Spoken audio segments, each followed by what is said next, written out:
slicing a cube. Come on, y'all, let's discuss. That's the frame. Dropping hitters till he's putting lanes to shame. Hilarious for real, got the nation on the buzz. Got them tuning in like they addicted to the love. She the queen of the trends, no fake, no frauds. Unpacking every topic, flipping all the odds. From city lights sparking to the Capitol. Hey, welcome to Tootie Talk Sis. Happy Wednesday. It is Weird Wednesday, y'all. That's what I'm going to start calling Wednesdays. The Wednesday shows Weird Wednesday because this is people doing a bunch of weird stuff. So we're going to talk about Tamar Braxton and Funky Dineva. And we're going to talk about the Maryland governor. I want to say that's the governor. I had to look and see. But Governor West and Trump. And that little back and forth that's going on.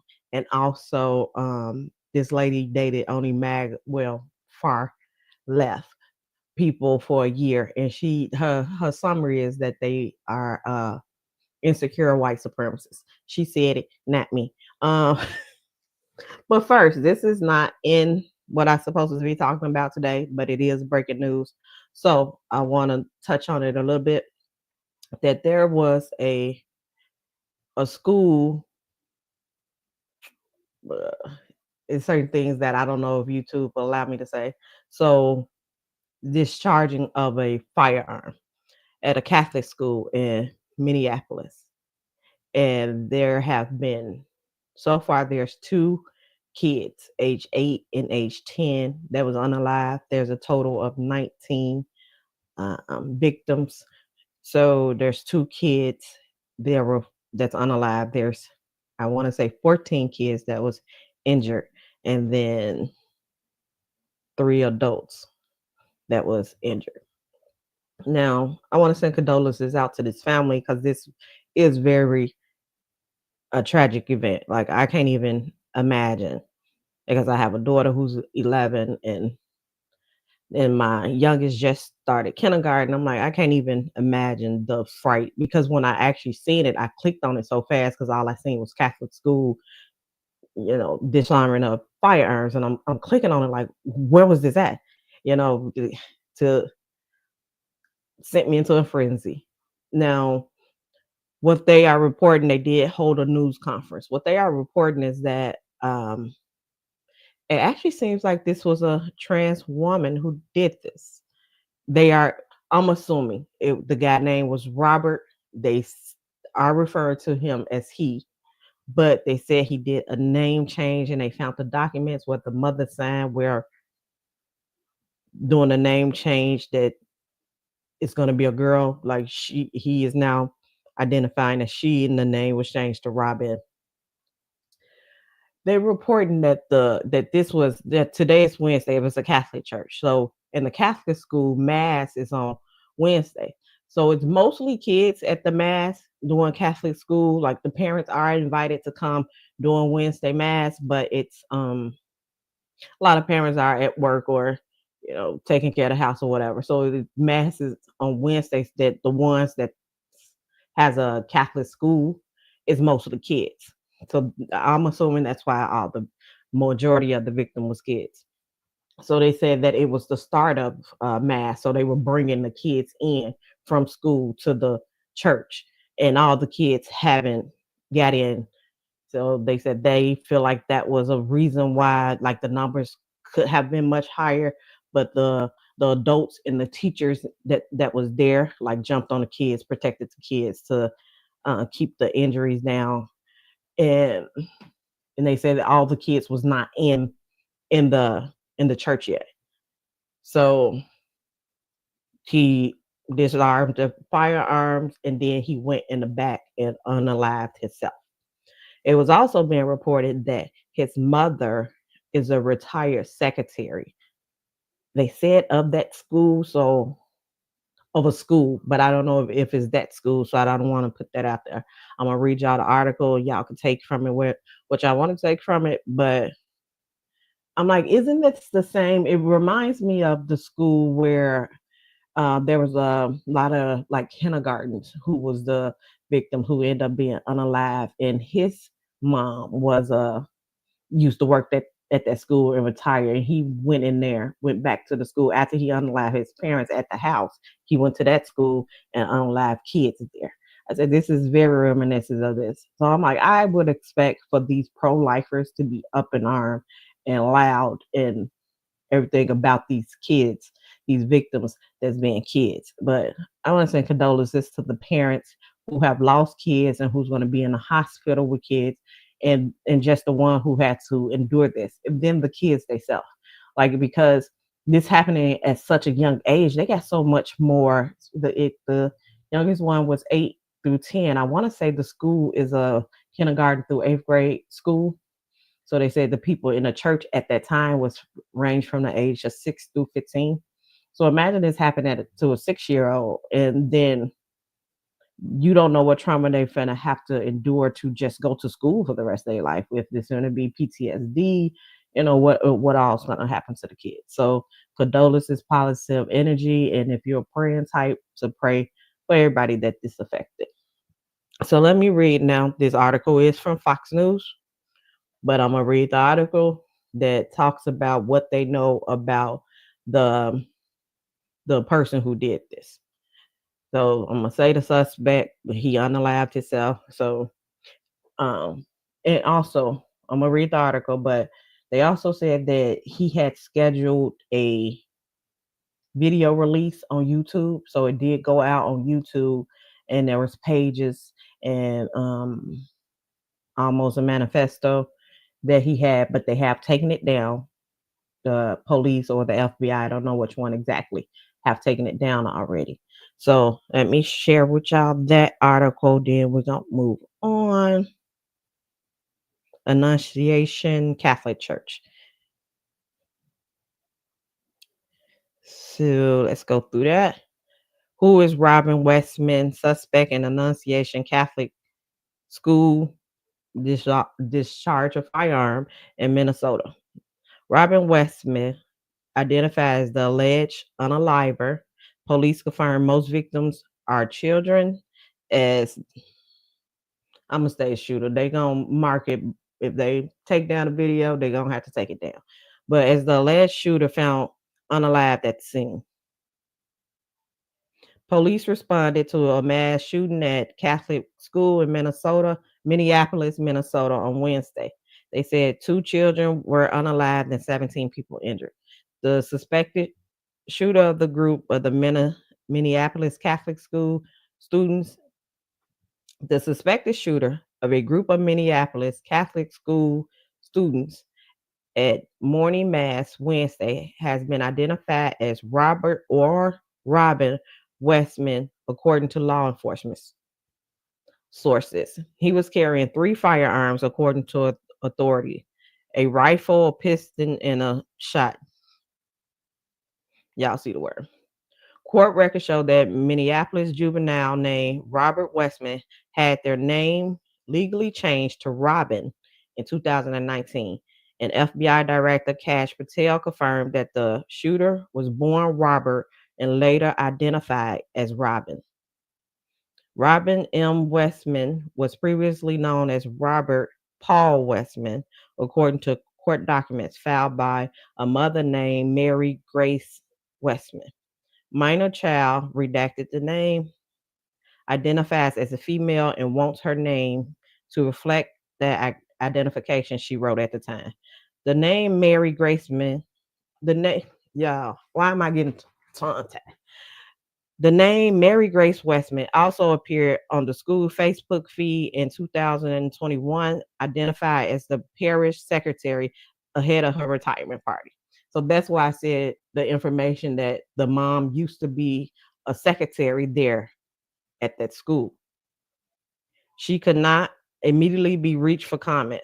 Disturbing videos posted by a person using the name Robin Westman were deleted from YouTube after the shooting, showing handwritten pages of a notebook, weapons with message painted on them, and commentary from whoever filmed them.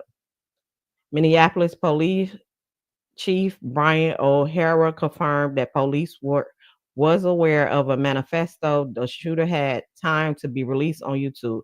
It appears to show him at the scene and included some disturbing writing, the chief said. He added that all three firearms used in the attack had been purchased legally by Westman, who had no prior criminal records. Police were serving four search warrants, one at the crime scene and three more at the residence in the Minneapolis metro area. Police seized additional firearms from those residential locations. The attack took place at Annunciation Catholic School on Wednesday morning, but police have not identified any of the victims. They said two children was unalived. Authorities said the shooter committing self-unaliving after the act. 10 victims was taken to Hennepin Healthcare, which said it had received one adult and 6 children in critical condition, and another adult and 2 more children with injuries that were not considered life-threatening. Police said the attacker was a male dressed in black and carrying a black rifle. The suspect relationship to the school is also unknown, and it has not been confirmed whether the suspect had any connection to any students or staff. So that's one, like previously it said, okay, so I guess in the previous statement when they said the mom was the secretary of the church, because now they're saying that the suspect didn't have any connection with the students or the staff. So that's a little confusing there. So I don't know what's what on that part. This is what Fox News is reporting. The children Minnesota hospital says 6 children are being treated after the disarming of firearm. The hospital would not share details about the patients out of respect for them and their loved ones. Police said 17 was injured, including 14 children. 2 of the 17 are in critical condition. President Donald Trump and other federal and state leaders have already remarked on the shooting. Trump confirmed that the FBI had launched an investigation, which FBI Director Patel later said would investigate the shooting as both a hate crime and terrorism. The FBI is investigating the shooting as an act of domestic terrorism and hate crime targeting Catholics. Okay. The Minnesota Police Department shared a message from the city of Minneapolis, confirming there is no active threat to the community at the time, and the shooter is contained. So, yeah, that's that. Like I said, that wasn't on. It wasn't an title or anything to talk about, but it is breaking news. So I just wanted to discuss it, send out condolences, and let you all know what was going on before we move on to the foolery, okay? Because that's exactly what Tamar Braxton did, foolery. I tried to talk about, hey Jedi Master. So I tried to talk about Tony Braxton, not Tony. Sorry, Tony. This ain't your foolishness. You and Birdman, this is not your foolishness. This is Tamar Braxton. So I tried to talk about Tamar in my last video, but yeah, my baby started crying. I had to end it. So I didn't even get my commentary out. Y'all know she had posted, at this time, she had posted, do y'all want to actually see that whole post? I'm quite sure y'all didn't already, everybody didn't already went through it and y'all know what she posted. Tamar Braxton message. That she woke up in blood. I'll see if I could grab it real quick. If not, I'm just gonna summarize for y'all what happened. Because if it takes too long, it ain't worth it. It's a bunch of foolishness. I said, who teenager is this? Because she's acting like she's a little 12, 13-year-old girl who needs some attention that's lacking some. So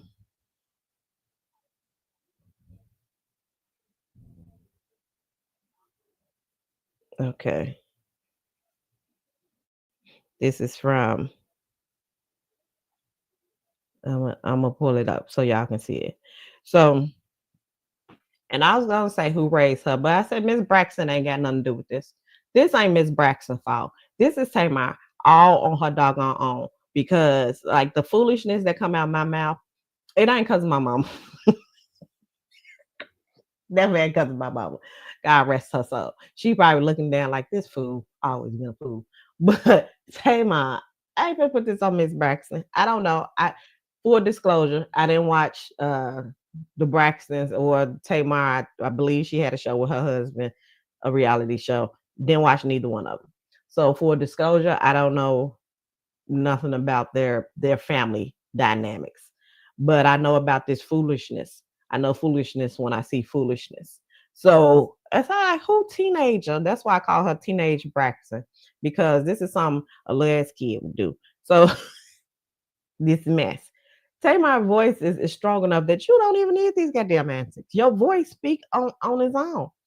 Like her whole personality, like she got a personality that people want to like check in and want they seen on TV all those years and was still interested. So you got a personality that'll carry you. On top of that, you got talent. Why are we doing this foolishness, Tamar? Why? Let me see. Let me pull this article up if I can see, because I want to show y'all what she wrote that started all this mess. So Tamar revealed that she almost died after bloody face injury. Well, I don't need to read all that. I struggle to write this, but everyone keeps calling me, and honestly, I can't even really talk anymore. I'm so weak, she wrote. I almost died Sunday. I was found in a pool of blood from my friends with a face injury, she wrote. As the days go by, the worse it is. I fractured my nose, lost some teeth and mobility. The way I look at life right now is totally as my health is on the mend. My mental journey begins. Pray for me. For real. I don't even know what happened. And the USA Today reached out for her for comments and she didn't answer. Now, this is what started all the foolishness, right? Because everybody like, what the fuck happened to Tamar? Because at the same time, she had went out with Funky Dineva. And let me just let me apologize for that thumbnail right now because the AI changed it, changed Funky Dineva face. Yeah. It's not that wasn't me changing his face. That was the AI changing his face when they put the glove on him. Because I said that is not how Funky Dineva look. So she was out partying with Funky Dineva. And so Funky Dineva began to get all the blowback because they started saying that he was the one, like, you was just with her, and this is now she waking up with a pool of blood. Like, what is going on? Then Funky said he started receiving like messages on all down his timeline because he said he had went out and party, so he probably sleeping in, hung over, whatever. So he didn't really know what was going on till he went to go live. And then everybody like, oh, you going live, but what about Tamar? What's going on with her? He said they was calling him the S word, F word, calling him sissies and everything. Like, you little messy self, and you know what, you ain't protecting a black woman and how she was out with you and blah blah blah. So then he went and had to say something, right? So he went on and he released his. Let me show y'all the picture of Funky in case y'all don't know who Funky is.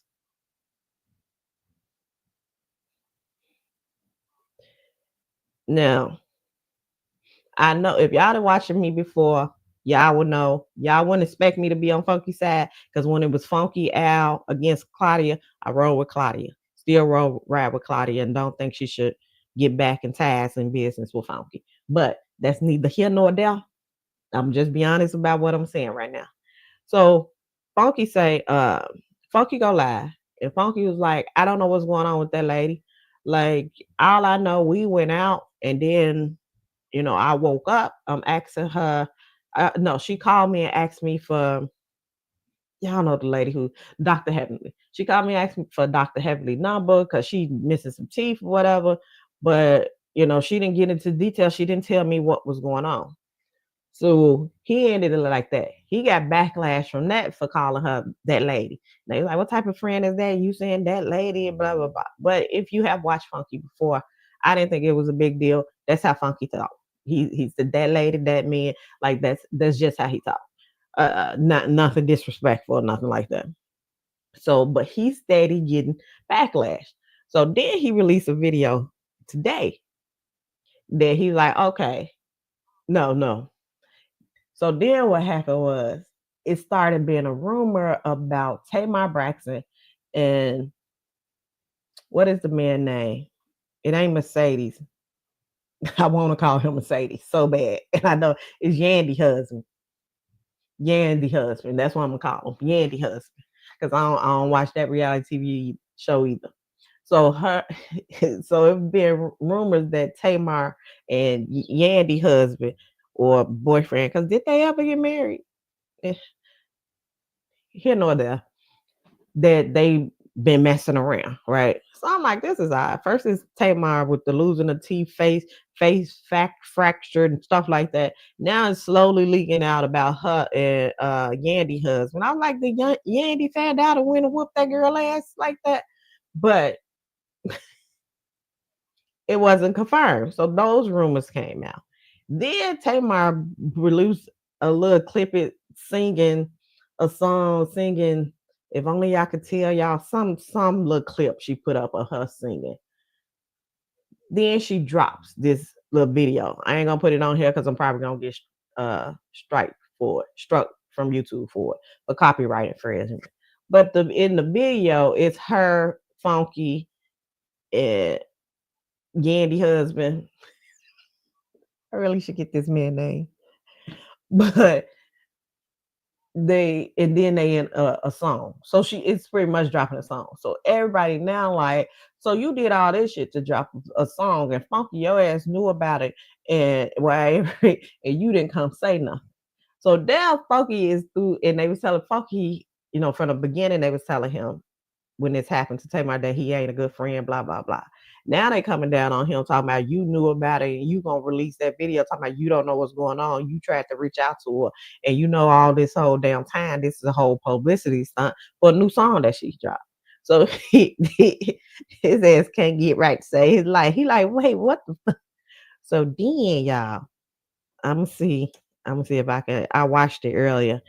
So then he released a video today saying, nah, fuck that. I'm going to tell y'all exactly what the hell happened. He said, so he seen Tamar post. They did go out and everything. They had been recorded that the video for the song, but that wasn't even supposed to be released when it got released.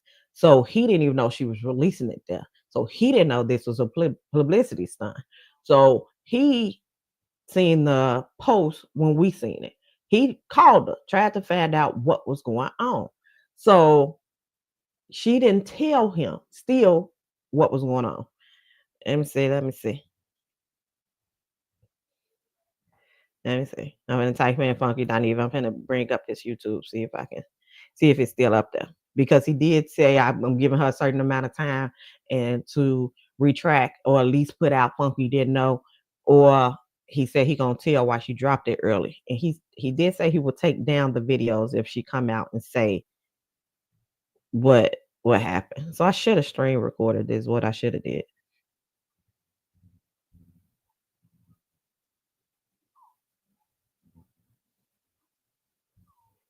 Let's see. I think he may have taken it down. Okay, no.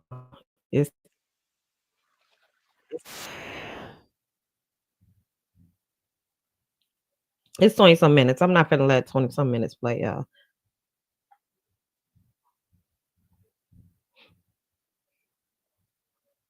I want y'all misconception that I ran to the internet, ready to log on my show, and I'm looking on the internet, and everybody, oh, that junkie was with her last night. I know he did something. That's why you gotta watch the friends you keep. He did. Somebody up there knows. At first, it was cute. It was just a few little comments. Big deal. I've weathered far worse storms.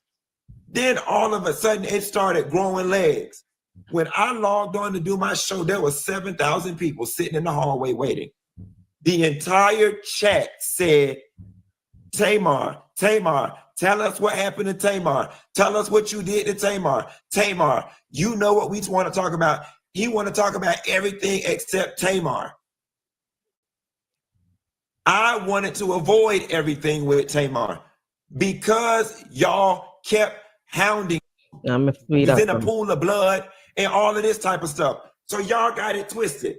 All right. So that was that. Let me speed it up. Let's see if I can speed I'm thinking I'm clearing it up. All right. Now listen. Maybe there's a world where I shouldn't have even said that. But there damn sure was not going to be a world where I was going to let the internet start crafting this narrative that I did something to this damn girl. Okay. So I'm in Miami, tootsie rolling and having a good time. All of a sudden, stories start dropping. Funky not even trying to unalive Tamar. I send this to her. I send it to her.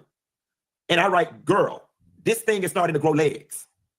And she writes back, I'm lost. I'm confused. I didn't say anything. I'm in the hospital. Now, what I could do with that? At the point in which somebody tells you they're in the hospital, you can't continue bothering them with petty internet drama. So when she hit me with the Uno reverse, I'm in the hospital, I just wrote back, you know what? Don't worry about it.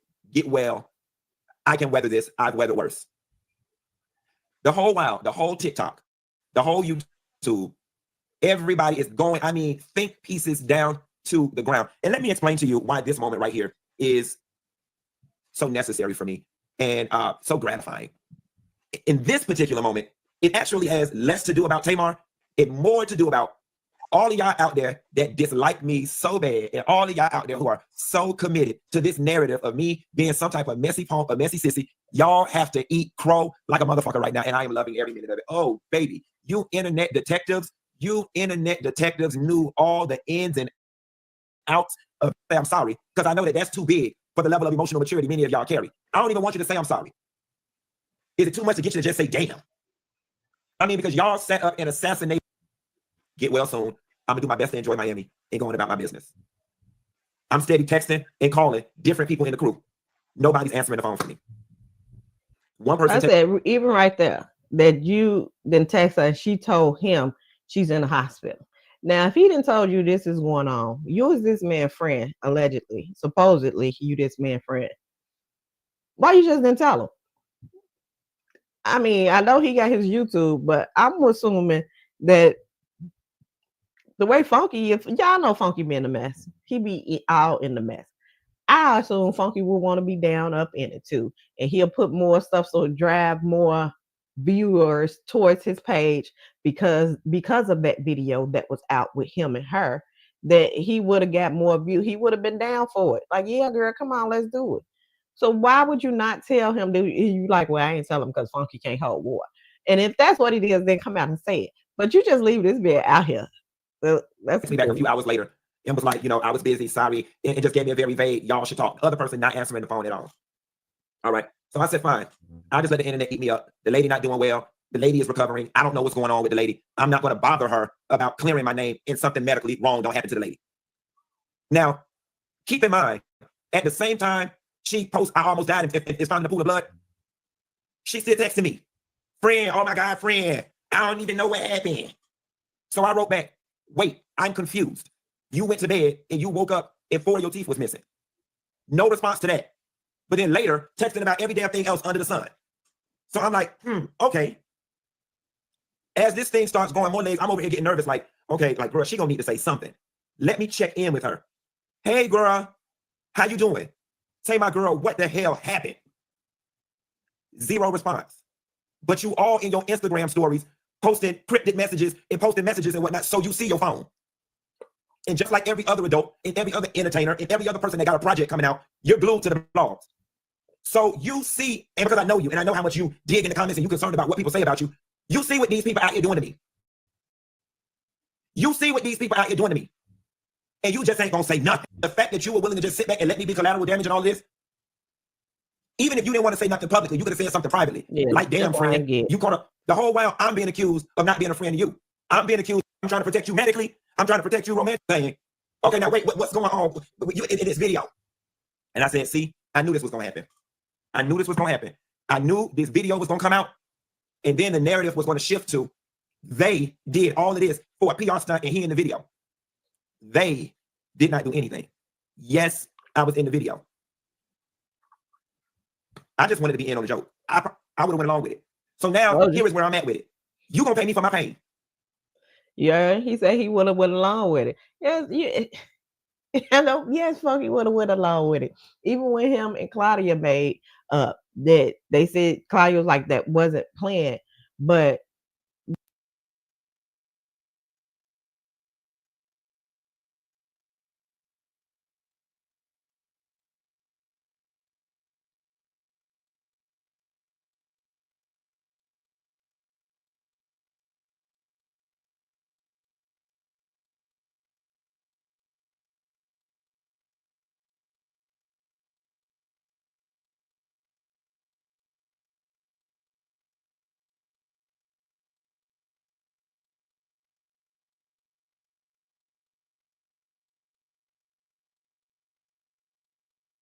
You gonna pay me for my pain? Everybody here want to hear what I got to say, and I want to get it off my chest. And now he just clout chasing. This is the clout chase part, because now I'm gonna make my money off the situation. Since we promoting albums and everybody only care about their side of the aisle, you finna pay me for my pain. All my money that I spent in Miami this weekend being rich and fat, get it twisted. Because see, now I'm finna tell it. Let me sit up. Now I'm finna tell it. Before I tell it, because I'm finna tell it. I'm finna tell it. But before I tell it, last night, after it dropped, I put in the group text with her and her manager my response on her page about the video. And I said, once I realized what this was, I said, oh, this is all jokes, ain't it? Let's break the internet. She gonna text back a heart emoji and gonna say, we can make up later, but I still love you. Okay, so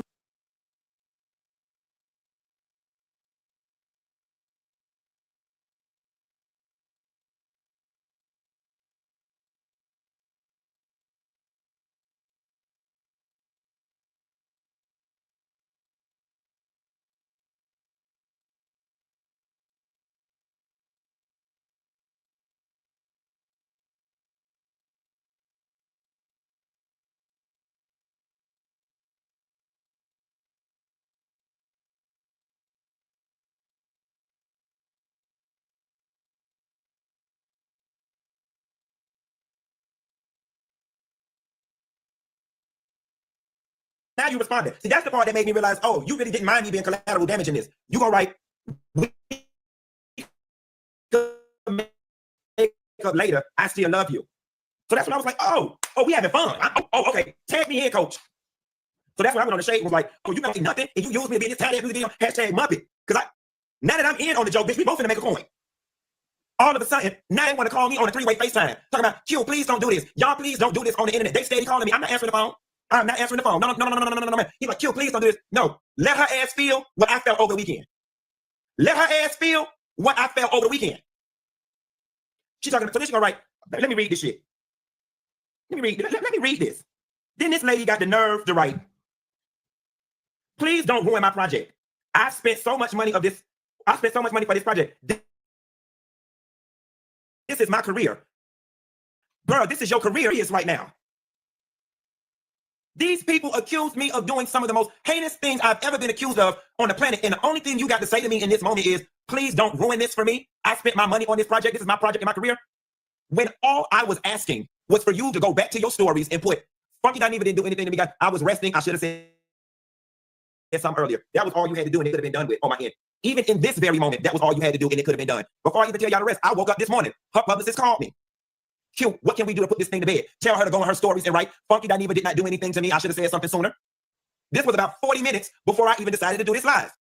I told him I'm sitting up right now to brush my teeth. She got between the time I brushed my teeth and I walked my ass down to my YouTube studio to make this video. Still ain't said nothing. You had an opportunity to put the lid on this can of worms. Still ain't said nothing. But yet I'm supposed to sit here and be concerned about your project, and I'm supposed to be concerned about your career. And something as quick as a 20-second post, just a little 20-second, and her publicist was like, well, hold on, Q. I need you to take the time frame off of it. She's in mommy mode this morning, baby. I don't give a damn if she got to drop her baby in the carpool line or take her baby to the optometrist. That ain't got nothing to do with me. And she better do it to the damn stoplight.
I need that money.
To organize my progress.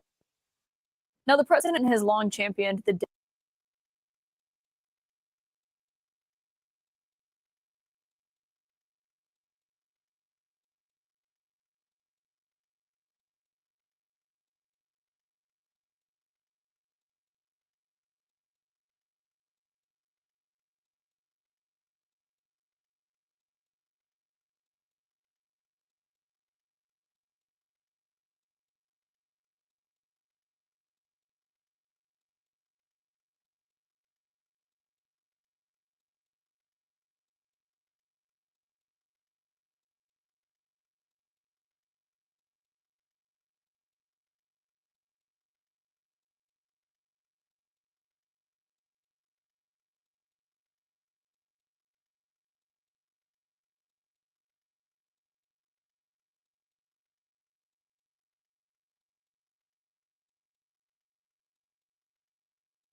and will then require their authorization.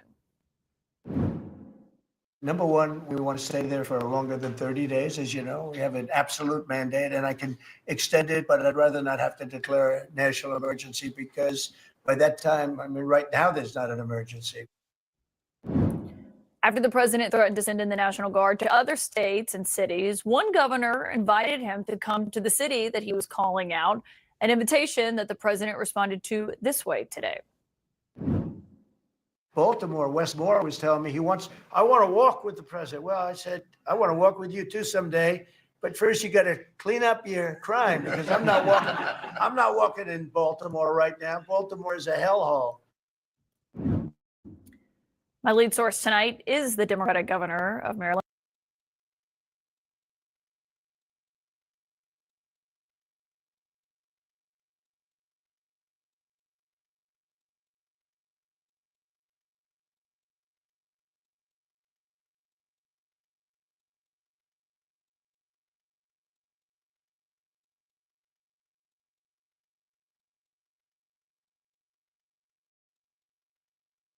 One that you just heard the president mention there, Wes Moore. And Governor, thank you for being here tonight.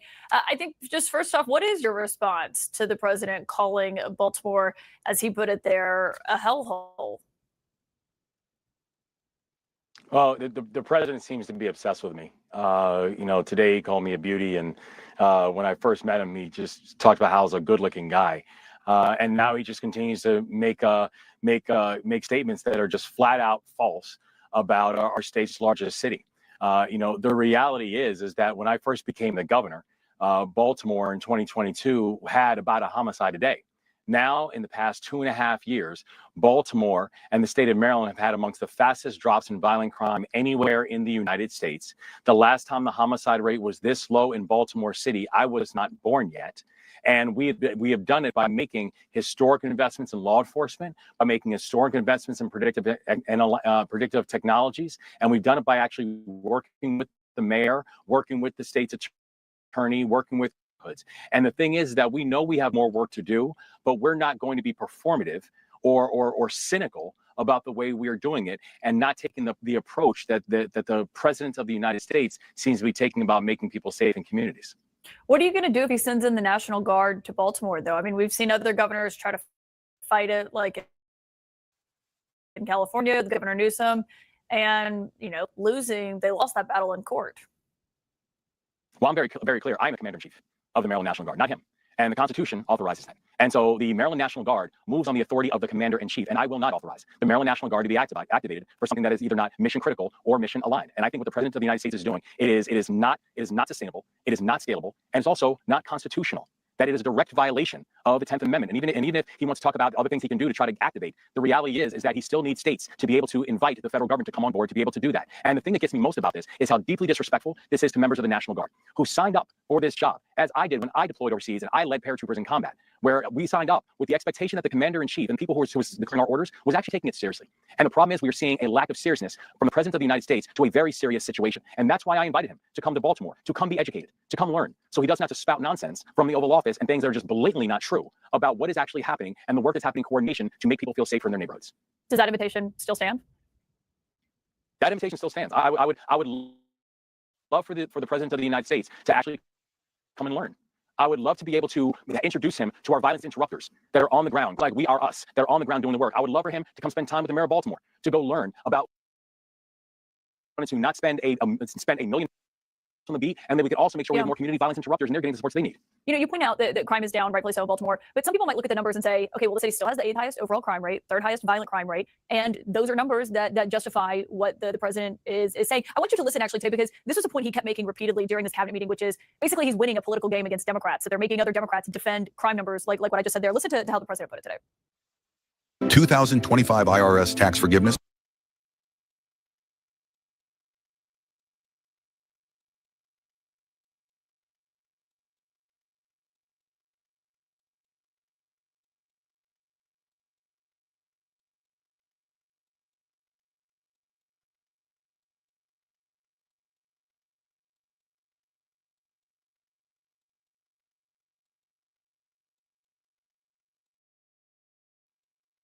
Him the greatest president of your lifetime, Those who are sitting in positions who could actually do something about it, that is the thing that will have consequences in the ballot box later on. You mentioned what the president has said about you, talking about how you look. You actually interacted with him last year at the Army-Navy game. He's claiming that you called him the greatest president of your lifetime. And there's actually audio of the conversation that the two of you had that Fox News aired. Obviously, you were there for this conversation, but I want everyone else to have a chance to listen to this. President, welcome back to Maryland, sir. Welcome back to Maryland. It's good to see you. Thank you, sir. Great to see you. Great to have you back here. Thank you, sir. Thank you. Thank you. Well, we were very, very anxious to work closely with you, and I know the Key Bridge is something that we're. It's going well. I mean, we spoke to Speaker Johnson yesterday, and Speaker Johnson says he believes it close to the 100% cost share, and I told him when we get that 100% cost share done, we are going on budget. We'll help you out. Thank you, sir. Did you interact with him at any other point in that conversation? Did you ever tell him he was the greatest president in your lifetime? I know this is breaking news to everybody, but the president is not telling the truth. What happened right there was when I first met the president, and then after he started talking about how I'm a good-looking guy, I started talking about the importance of the Key Bridge and how this state put on a case study on how to recover in times of crisis, that we were able to bring closure to all 6 families, to the individuals who were lost that night on the Key Bridge. And when they told us it was going to take 11 months to clear the federal channel, that this state got it done in 11 weeks. And we started talking about how it was going to get done. And then he later on invited me to come sit with him at the game. And I told him, I said, I'm good. I have my own seats. And I went to go sit with the cadets and the midshipmen. So no, I never called him the greatest. And I just find it absolutely comical that that was the way he remembered that conversation. Governor Westmore, thank you for your time tonight.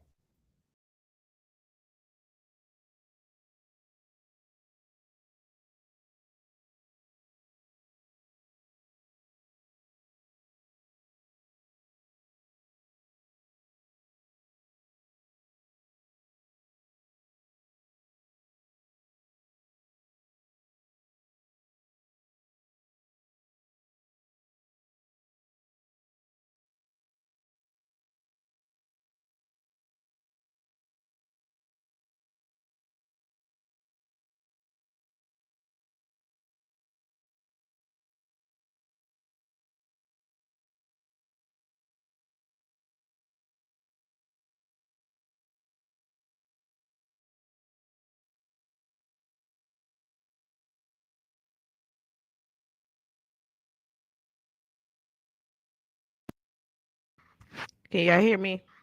Can you hear me? Can y'all hear me? Okay. It's back.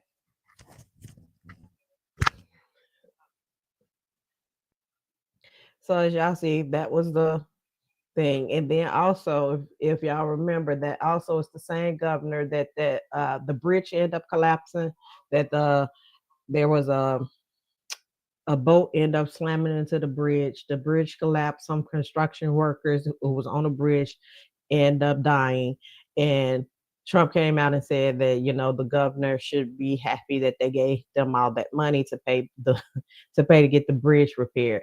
And the governor ended up coming out and said Trump didn't give him a dime. That money was approved by Biden, and Biden gave him that money.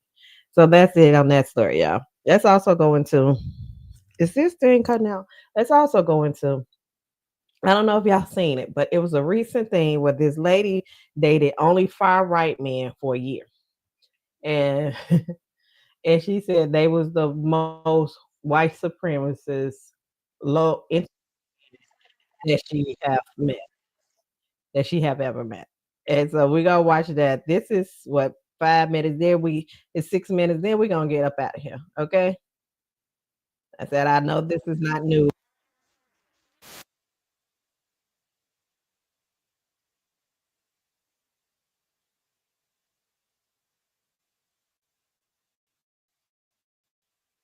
Supremacist. This is Vera Papasova. She spent the last year dating far-right men in New York City for a story for Cosmopolitan magazine. They're the most insecure men I've ever sat down with. It was really difficult to have some of these dates because they were so insecure, because they don't really know who they are and they don't know how to figure that out. She said the men she dated got all their news and information from the so-called manosphere. They did not listen to anything else. They're only listening to independent media, and they're only listening to men talking to men. The manosphere is made up of macho podcasters and influencers. There's no such thing as independent female. Most women have zero concept of white money. Females don't have independent thought. It's a space where UFC fighters are among those who reign supreme. They love the UFC guys. They love the MMA guys because those guys do what they can't. They're modern gladiators. They're badass. Badass like Jake Shields, a former UFC star turned podcaster. Sorry. Now I'm starting to feel nervous. Thanks for having us. Who I met at an MMA gym in Las Vegas. Like all great MMA pros. I've never hit anyone in my life. I'm not punching back. Hear me. This is CNN. Do you miss being full-time pro? Like in terms of, of course I miss it. To go from professional athlete, which is the highest of high. Podcast has helped. You could fall into depression if you just go from the most amazing career where you're famous in spotlights to all of a sudden you're a nobody. Sure. Like other podcasters in the manosphere, Jake regularly hosts controversial guests. I name the podcast Fighting Back. I feel like we have to fight back for what we're told we're allowed to do. I just don't like people. You're not allowed to talk to this person. Like, why can't I talk to him? I'm not saying I agree with his ideology, but I should hear what he has to say. He's hosted the former Grand Wizard of the Ku Klux Klan. They have a very, very special guest, Dr. David Duke. I know you're controversial, but I know how controversial. And Thomas Russo, the leader of the white supremacist group Patriot Front. Let's go where we disagree a little bit. Let's hit race, because you're a white-only group? So the organization only allows people of American ethnicity, and all Americans, I believe, come from Europe, so they're white.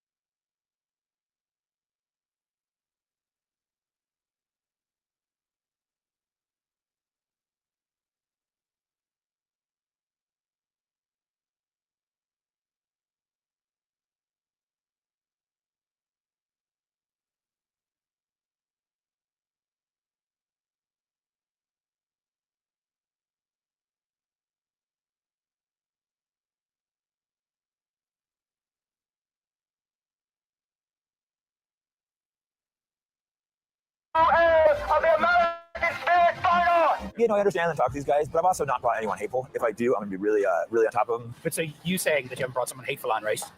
People say, well, you brought on the Grand Wizard of the KKK, you brought on Patriot Front. Yeah.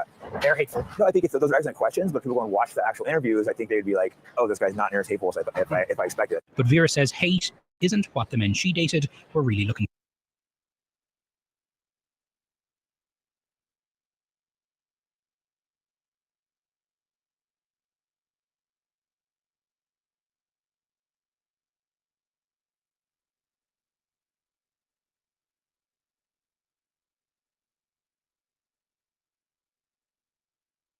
One of these guys brought me to a political meeting. And did they talk about politics? Barely. They talked about, it was a bunch of men complaining about girlfriends and wives, regurgitating Andrew Tate type of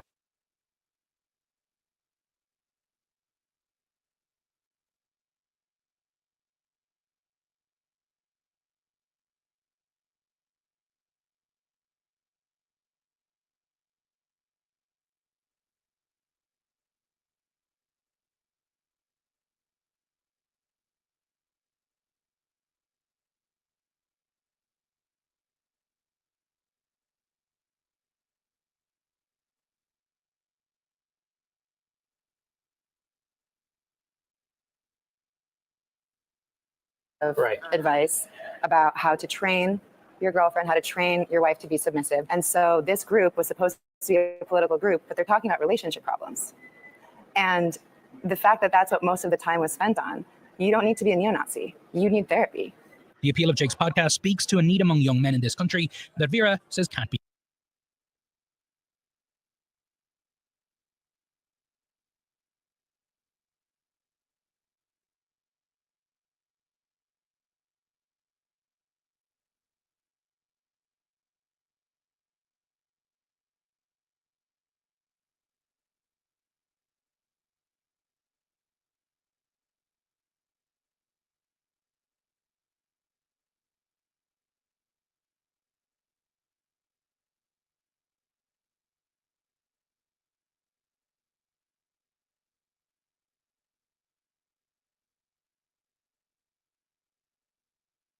ignored. You have to incentivize someone to want to be better. You can't just say, let's make men better. The thing about these guys is their biggest support system is online, but that also is very isolating, and isolation is what breeds hatred. Groups like Patriot Front offer community, but community based on racism and hate. People have to really think about, do you have the capacity to talk to people that you don't agree with? Because that one nice conversation you might have might change someone's day enough to not have to seek out help in an online support group, which is actually a bunch of white supremacists using political beliefs as an excuse for how they feel. Donnie O'Sullivan is here with us now. Donnie, I'm so glad you've done this special. There's so much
But like blind, yeah.